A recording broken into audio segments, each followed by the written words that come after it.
Dear class of 2020, you were robbed and it's appropriate to mourn. You made plans for your life. You made plans for your spring semester. Maybe it was a high school musical. Maybe it was track season.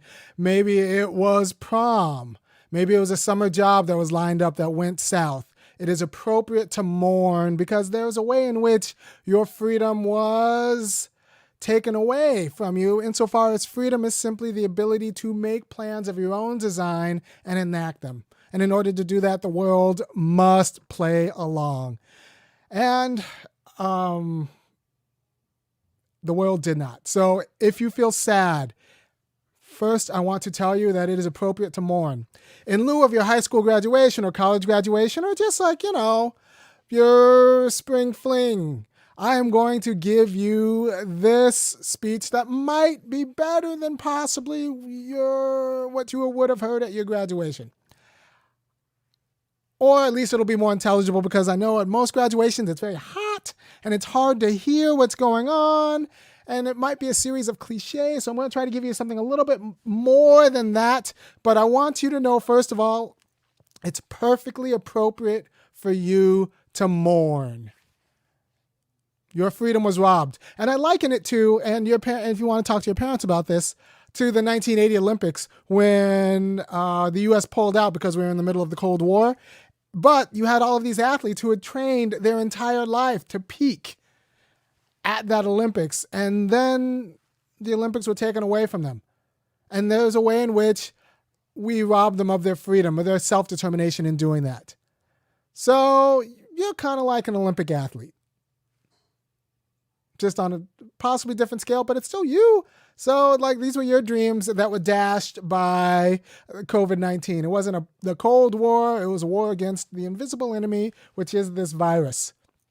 So if you feel sad, if you are feel some sort of way about your lack of ability to enact your freedom, the plans you had made for the last 4 years of your life that were going to come to fruition, it's perfectly appropriate. Don't let anyone call you crazy, because you were robbed. And now, let's talk about how to turn life into meaning as we set you forth. Because look, it's actually freakishly tricky to turn a long life, or life at all, into a meaningful life.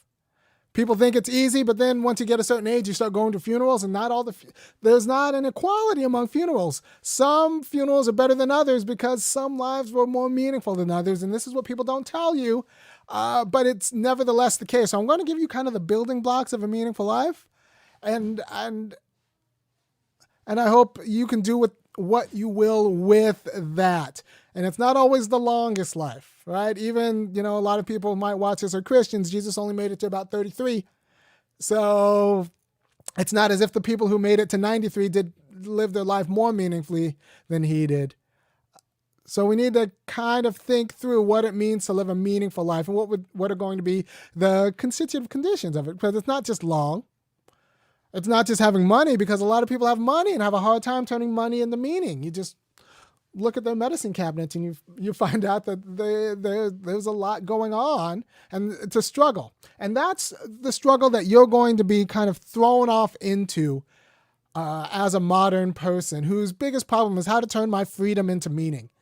How to turn my freedom into meaning. And it's possible that your K through 12 education did not prepare you to do that, but I'm going to do that in the next 15 minutes. So you're welcome.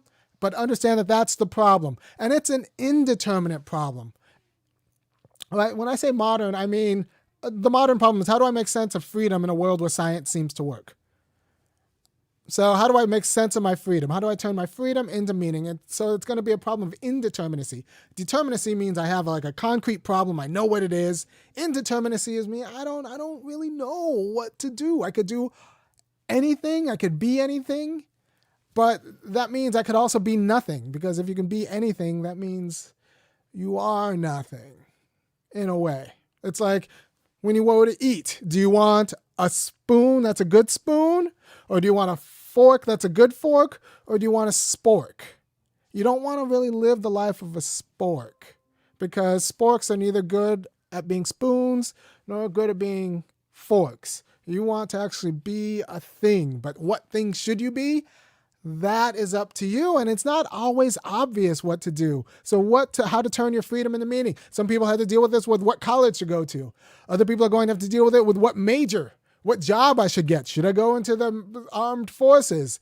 Like, all of these decisions are about how to turn my freedom into a meaningful life. And it's almost easier if it's determined for you, if you just follow the script. In a way, it's easier.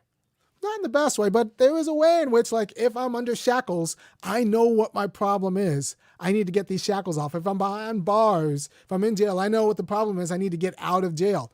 Now you've just kind of been cast off in a way that you don't actually know what the problem is, yet you know that if you don't make real decisions, if you're not appropriately decisive, you could waste your life. All right, and that's a real problem. So if you feel anxiety about that, once again, I want to say that is an appropriate anxiety. How to turn your freedom into meaning is the appropriate concern to have. And make no mistake, a lot of people screw it up. And you go to some funerals and they run out of stories to tell about a person because they didn't do anything particularly meaningful after a certain point in their life, or they kind of didn't think through it. So, or you go to a different funeral and they have, a very action-packed shiver for 7 days. So you have to understand that turning life into meaning is a job. It's your job as a human, but it needs other people, and it's not obvious. So I'm going to tell you that. Like I said, I'm not going to tell you that in school, but I'm going to tell you that now. And it's not necessarily the longest life, but you need to live in order to live a meaningful life. So eat your vegetables and don't smoke. Smoking's a dirty habit. And in general, don't start any habits that you're going to have to quit. I want to say that again. Just as a rule of thumb, don't start any habits that you're going to have to quit, because when it's time for you to quit them, those habits are going to be in the way of your new meaningful project. And so if you don't want anything in the way of your new meaningful project, don't start any habits that you're going to have to eventually quit. Because when the meaningful project comes, you're just going to want to throw yourself into it without any baggage of a habit that you're going to have to pick up. So if you're going to college, I hope it opens. Also, do very well your first semester in college. You don't want to start in a hole and have to dig yourself up over the course of college. You want to start up and kind of slowly drift down as things may be. So study too much. Study too much if you're going to college. And also understand that freedom is going to come through your relationships with people. There's this romantic notion that we can be free on our own. We can be an individual, and that's what it means to be free on our own. No, that's just you're lonely and confused, and you're not independent. You're just alien. Right? You're just wandering. You can't even make sense of yourself, because when you make sense of yourself, you make sense of yourself as a something, as a unique something, not as something like every other thing's a something, but as something with content that is unique to you, that you've picked. Right? So to be an individual, to be a self-determining individual, you need to be a unique member of a group. I'll say that again. To be a self-determining individual, you need to choose yourself as a unique member of a group. Don't think you can be free or self-determining and alone at the same time, because really you're just nothing. You can't even make sense of yourself because there's no content there. So that means you need to actually get in the business of getting good at choosing which group to be a part of and also forming groups, right? When I teach this to students, I tell them about Ringo Starr, loved being a Beatle. He was a good Beatle. He loved being a Beatle, and then woke up one day and wasn't a Beatle. Had nothing to do with his own choice. That's a problem, right? So John and Paul made a decision that affected who Ringo was, insofar as he had an identity as a Beatle. He had plans as a Beatle, but John and Paul decided that there were going to be no more Beatles, and they might not have told Ringo. So you want to be in a position where you draw your identity as being a unique member of a group, but also that you have a say in what the group is, because you don't want I don't know, other people changing what it means to be a member of this group without your fair say, right? So you need to be able to be vulnerable to other people in the group who also have a fair say in what the group looks like, while also being able to exert the levers of power to decide the group identity, because the group identity becomes your identity and the group stability becomes your stability. I'm sure not every member of NSYNC was very happy with Timberlake leaving, right? Because, that might be a problem. Same with Destiny's Child and Beyonce. So to be a self-determining person is going to come through your relationships within a group. I was an orchestral musician for a while. I can't be an orchestral musician without other members of the orchestra. I can be an oboe player, but I can't be an orchestral musician without being without an orchestra, which means I can't play Brahms' First Symphony anymore by myself. And, a lot of our institutions aren't made for social distancing. So I mourn for those people who are actually still in the classical music game and draw a lot of their meaning for their life. And because that's a form of life that's in jeopardy right now. Right? So understand that meaning in your life, your determination in your life is going to be as a unique member of a group. You don't want to be a stormtrooper, a member of a group like everybody else is a member of the group. No, you want to be a member of the group like you're a member of the group. And this is very important for your freedom. But that means you're going to need both power in being able to individuate yourself within the group and also decide what the group is. Because even if you individuate yourself as a clan member, like the problem is like the clan, right? So you need some sort of power in deciding what the group is, not just differentiating yourself among the group. This is why nations are important, but I digress. All right. One of the important relationships that they don't tell you about in school, or they don't tell you about enough, is marriage. Your marriage matters. And if you don't think your marriage matters, talk to anyone who's been divorced, because you know what? Divorce always matters, and it matters more than people admit that it matters. And it always affects the kids. And people say, well, the liberals will tell you that it doesn't affect the kids. Yes, it does.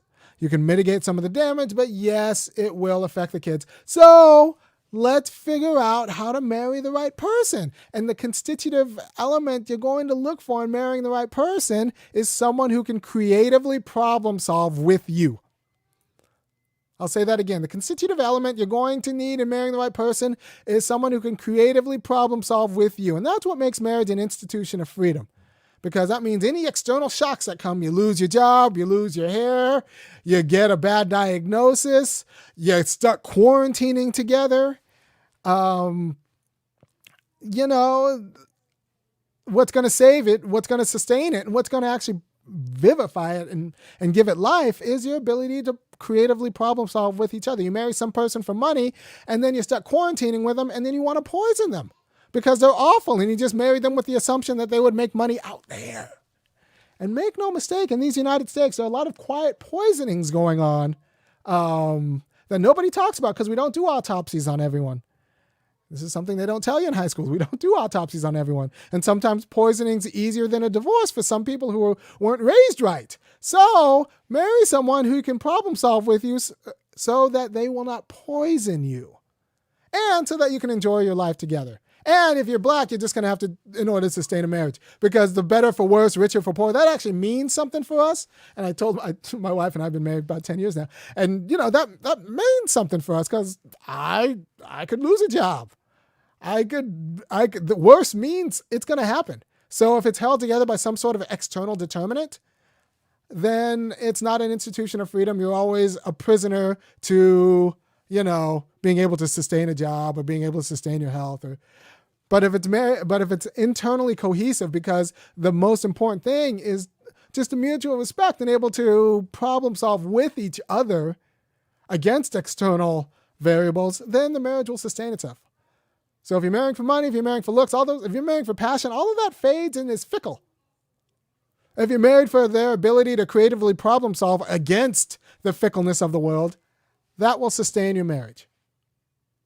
Marry someone you have a good time and has a good sense of humor about problem solving with you. And because, a lot of raising kids is problem solving too. So it's just little problems, little puzzles, little creative puzzles. They have to respect you. You have to enjoy solving problems together. And it's, and that's what's going to sustain the relationship. And if you don't do that and you end up divorced, it's going to be very expensive. People don't talk about how expensive the divorce is. It's always more expensive than you think it's going to be, right? It'll screw up, depending on who you talk to, it'll screw up like generations of wealth. So there is what to look for in a marriage partner. More than anything else, someone you enjoy solving problems with, and someone who enjoys solving problems with you and can do so creatively. All right. Also, you're going to have to get a job, and getting a job isn't the worst thing in the world. Actually, getting a job is very important for freedom, because in order to be free, we have to kind of domesticate the natural world and the world as it's given to us for us. So we need other people producing a world for us. I'm here because someone produced a microphone, and I'm staring at a camera that I did not make. I do not want to be primitive, a person who makes their own microphones and makes their own cameras and makes their own soundboards. That's not freedom. No, freedom is having a world produced for you. But that means you also have to be part of the production scheme that produces the world for other people. And you don't just want to consume without producing, because if you consume without producing, you don't really have the productive power to have a say over how much what you consume costs and what you consume, right? So if they're in a relationship with you where they depend on your production, then you can kind of use that other sort of power to control how they produce for you.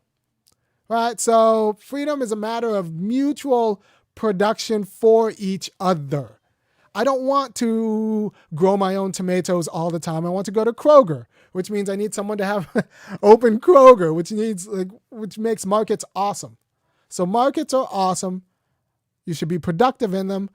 Except know that the private labor market does not always absorb people at fair wages and working conditions where they have a say over their activity in their life. So you need to have some sort of say over the activity of your life. We should be organizing unions, right? And that just means you just have a fair say over your wages and working conditions as you produce and are a productive part of society, and your work is respected, right? So we produce for each other, and we just not only produce things and goods for each other, we also produce people, right? We domesticate people. There's a huge culture industry, which I'm a part of. When I do this, I'm making better people. I am domesticating other people, because other people are basically dangerous if they haven't been appropriately cultured. They're basically dangerous. They could always frustrate, especially if they're free, they could always frustrate your plans at any way. And there's a reason why if an alien landed in your high school football field and someone says, hey, why don't you go interview the alien? You don't want to do that. You don't want to do that because you don't know how that alien treats you. That alien could treat you as a colleague. Oh, let's talk about, things. That alien could treat you like we treat cockroaches. That alien could treat you like we treat gods. We don't know. So there has to be some sort of institution of knowing how, mutual recognition of how we treat each other, and how do we produce people who know how to treat other people. This is what parents are supposed to do, but parents don't do it very well. And we have other cultural institutions that teach people how to treat other people. And right now I am, teaching you how to treat other people in this graduation speech. So gather around, people, and, send this to your friends and your family and watch it around and talk about it, because I'm trying to drop a lot of wisdom here. And that might save you some issues in your life, right? So, and then also raising your kids. A lot of what raising your kids is teaching your kids how to treat themselves and other people. That's why we have manners. That's why we teach kids to say please and thank you and grace and during dinner to be thankful for other people. Because if not, they are basically dangerous and feral. So we have culture industries to domesticate not just the natural world that can eat you. And, people in America don't understand that the natural world eats you. I'm from Africa. My dad's from Africa. My mom's from South Carolina. But my dad's from Africa, where nature eats people and makes them sick. It's not just some nice thing. So it's like aware that you have to domesticate nature. Here, like, people camp because we think nature is like a park. But that's not the case. Actually, now we're finding out that's not the case with COVID-19. So we have to domesticate nature and we have to domesticate other people through culture. And that's part of what it is to be in the system of freedom, where we all produce goods and services for each other and have goods and services produced for us, right? And how is this all organized? Through our political sphere, right? That's who decides. We have a right to privacy right now. We didn't always have a right to privacy. It used to be the case where, I could call my wife. Let's say my wife is seeing a therapist. I could call my wife's therapist and say, "Hey, what's going on? What did my wife say at her appointment?" Now we have HIPAA, right? Which is like, I can't find out your health information, right? There's a right to privacy. It used to be the case that parents used to be able to call the teachers in college and find out, is Billy Bob coming to school every day? And the teacher would say like, "Oh yes, he's attending school," or "No, he's not." You can't do that now because of FERPA, right? We have a right to privacy now. We always didn't have a right to privacy. I'm going to write a book. Probably in a few, it's going to be my third book. I'm going to write a book on Louis Brandeis because he cooked up the right to privacy. He thought of it, the right to privacy is like, the only way freedom works out is if we have a right to privacy. And then he made enough arguments and it stuck. And now we have a right to privacy. And he did that 100 years ago, like not that long ago. And now we have entire institutions built on the right to privacy. So what are the other rights that we need? I'm going to need your help in getting the American populace to understand that we need, for example, legal care for all, because it's not obvious that you can be a nation of laws, but still restrict access to lawyers, right? Because right now we're a nation of laws, but in order to get a lawyer, you need to have money, or they need to be willing to take a risk on you. So do you really have rights if you don't have access to a lawyer? I'm not sure you can. So maybe we need legal care for all on the model of health care for all, right? And we can do it with one prestige position, doctors. We can do it with another prestige position for lawyers. And think about how much free everyone would be if everyone had access to a lawyer if they needed one. Same with access to a doctor if they needed one. And you could say like, well, if everyone had access to a lawyer, there would be masses of people, poor people, clogging up the courts with their rights claims. That is true. That's also a bad argument for denying poor people their rights. So this is the work of adults, trying to figure out how to organize society that sustains self-determination for everyone. And that means self-determination insofar as people can make plans and enact them. And in order to make plans and enact them with other people who are basically dangerous but can be acculturated into enabling your freedom, one, you have to give them something to work with. Means you have your responsibility to be decisive. Don't let anyone tell you that you have no responsibility to be decisive. You have to be decisive. Because if you're not decisive, other people don't know how to be friends with you. Just think about all of the indecisive friends you have and how that you're kind of hostage to their indecisiveness. And you don't want to be that person. You also have to own, you need integrity. And integrity simply means owning previous decisions. That doesn't mean you're wedded to them, that you have to stay what your previous person said, but it means that you have to admit that your previous person made that decision and we need to grow from there, right? So you need some sort of integrity. That means owning your previous decisions. Also, you need to be open with your communication. You need to be honest with yourself and honest with other people so they know how to accommodate you. A lot of people are not honest with themselves.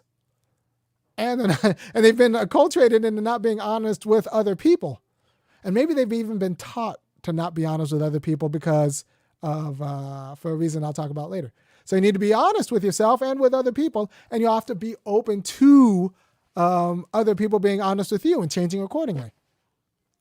Right? So you need to be decisive, you need integrity, you need to be open communication with people, and you need open communication to people, and you need open communication with people. You need to be able to take that in.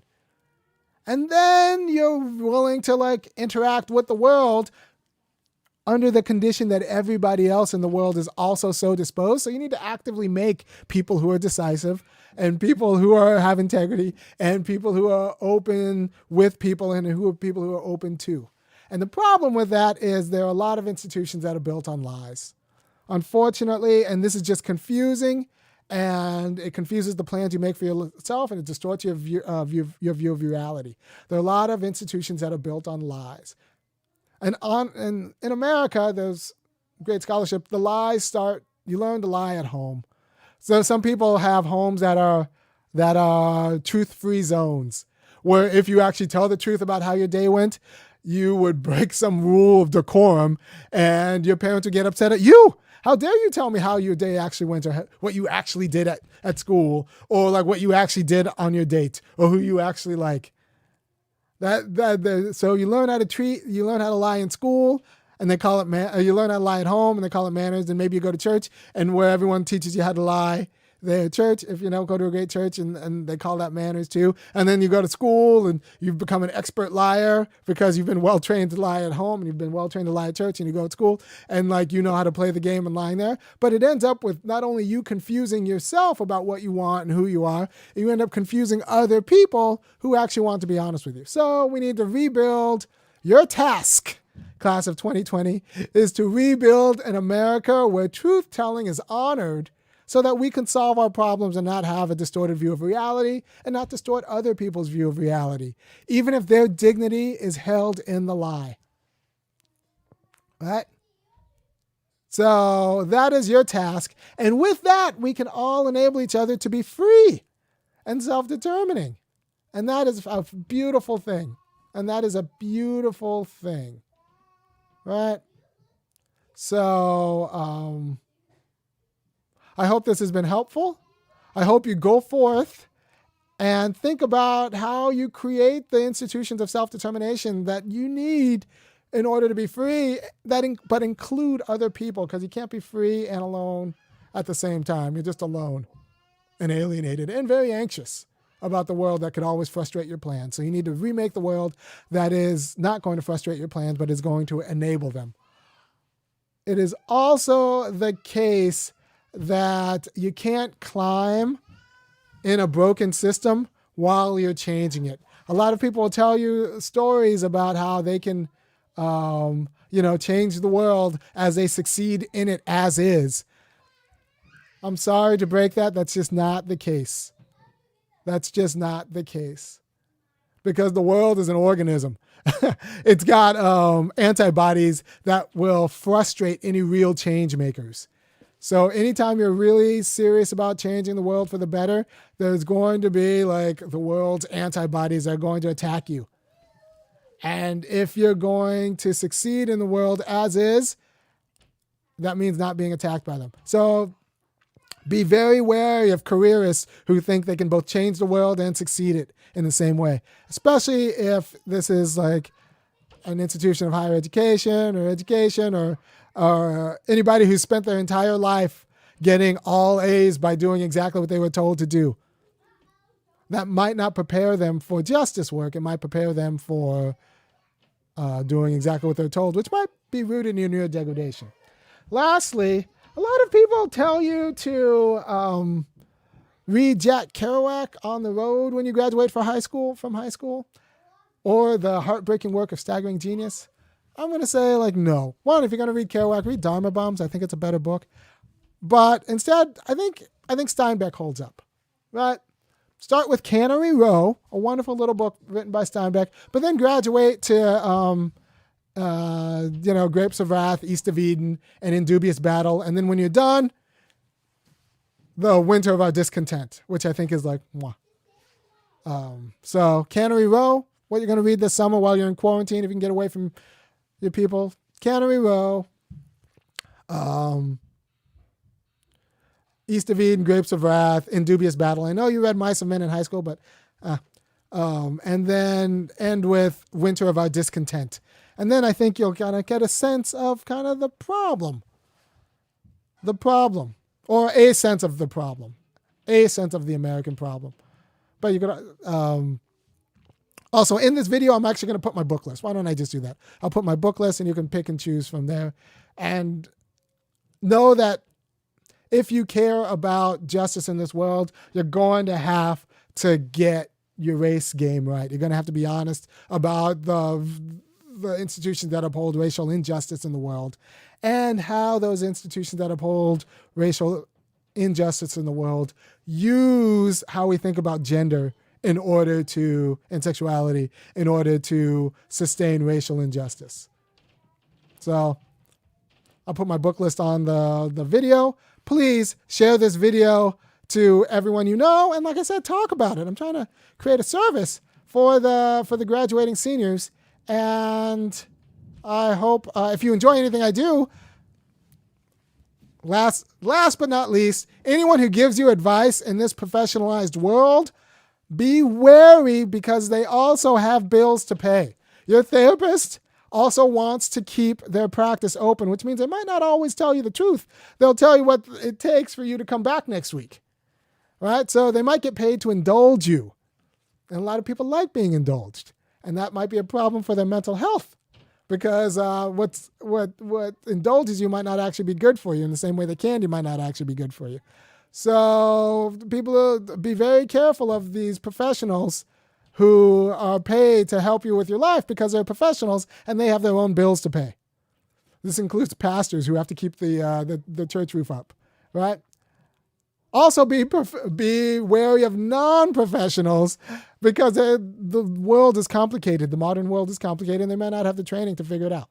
So pretty much just you have to become a philosopher and be very careful of the advice you take and have it go through reason and have it make sense. Hopefully everything I've said today makes sense. And if it doesn't, talk it out with your friends because I've kind of thought it through and I've read a bunch and I might just kind of be right. So thank you for your time and I will see you next week if you watch this show. And more importantly, it's been an honor flying with you. Go live your best life with other people. Take care.